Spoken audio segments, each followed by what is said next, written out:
அண்மை செய்தி ஒன்றை பார்க்கிறோம். கால்பந்து விளையாடியவர் மயங்கி விழுந்து உயிரிழந்திருக்கிறார். ஈரோட்டில் சூரம்பட்டியில் கால்பந்து விளையாடிக் கொண்டிருந்தவர் திடீரென மயங்கி விழுந்து உயிரிழந்திருக்கிறார். சங்கு நகரில் உள்ள மைதானத்தில் விளையாடிக் கொண்டிருந்த சுப்பிரமணி திடீரென மயங்கி விழுந்திருக்கிறார்.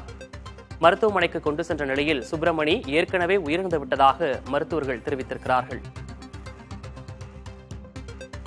ஈரோடு சூரம்பட்டியில் கால்பந்து விளையாடிக் கொண்டிருந்தவர் திடீரென மயங்கி விழுந்து உயிரிழந்திருக்கிறார். சங்கு நகரில் உள்ள மைதானத்தில் விளையாடிக் கொண்டிருந்த சுப்பிரமணி திடீரென மயங்கி விழுந்து கீழே விழுந்திருக்கிறார். மருத்துவமனைக்கு கொண்டு சென்ற நிலையில் அவர் ஏற்கனவே உயிரிழந்து விட்டதாக மருத்துவர்கள் தெரிவித்திருக்கிறார்கள். இது தொடர்பான கூடுதல் விவரங்களோடு செய்தியாளர் மணிகண்டன் இணைந்திருக்கிறார். மணிகண்டன், என்ன நடந்தது? விரிவான விவரம்.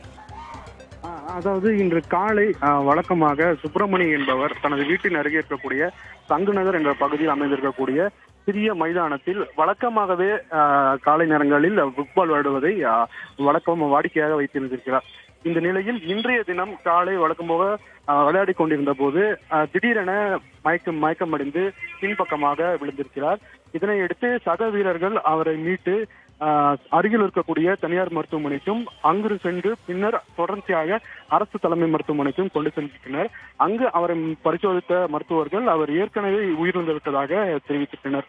அதாவது இவர் பத்திர எழுத்தாளராக வேலை செய்து வரும் நிலையில் தனது பகுதியில் இருக்கக்கூடிய நண்பர்களுடன் சேர்ந்து கால்பந்து விளையாடுவது, டோர்னமெண்ட்டுக்கு செல்வது போன்ற செயல்பாடுகளில் ஈடுபட்டு வந்திருக்கிறார். நேற்று கூட சிறியதாக டோர்னமெண்ட் ஒன்றை நடத்தியிருந்ததாகவும் தொடர்ந்து நேற்று இரவு வழக்கம் போல வீட்டுக்கு சென்றவர் இன்று காலையும் அதே போல தினமும் விளையாடுவது போல இன்றும் அவர் வந்திருக்கிறார். அதன் தொடர்ச்சியாகத்தான் விளையாடி கொண்டிருந்த போதே மதியம் மைதானத்தில் திடீரென மயக்கமடைந்து உயிரிழந்திருக்கிறார். இந்த சம்பவம் கால்பந்து விளையாடி கொண்டிருந்த வீரர்கள் மத்தியில் மிகப்பெரிய சோகத்தை ஏற்படுத்தியிருக்கிறது.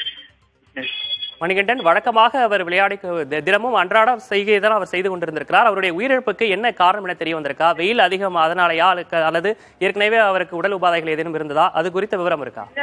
அதாவது அவருக்கு இணை நோய் என்று எதுவும் இல்லை. நோய் என்பது அவருக்கு எதுவும் இல்லை. தற்போது வரை அவரோட பெற்றோர்கள் தரப்பிலும் அவருடைய மனைவி தரப்பிலும் தெரிவிக்கப்படுகிறது. திடீரென மயங்கி விழுந்து உயிரிழந்ததற்கான காரணம் என்பது இன்னும் மருத்துவம் தரப்பில் ஒன்றும் தெரிவிக்கப்படவில்லை. அது தெரிவித்த பிறகுதான் அவர் உயிரிழப்புக்கான காரணம் என்பது முழுமையாகவும் தெரிய வரும். தற்போதைய விவரங்களுக்கு நன்றி மணிகண்டன்.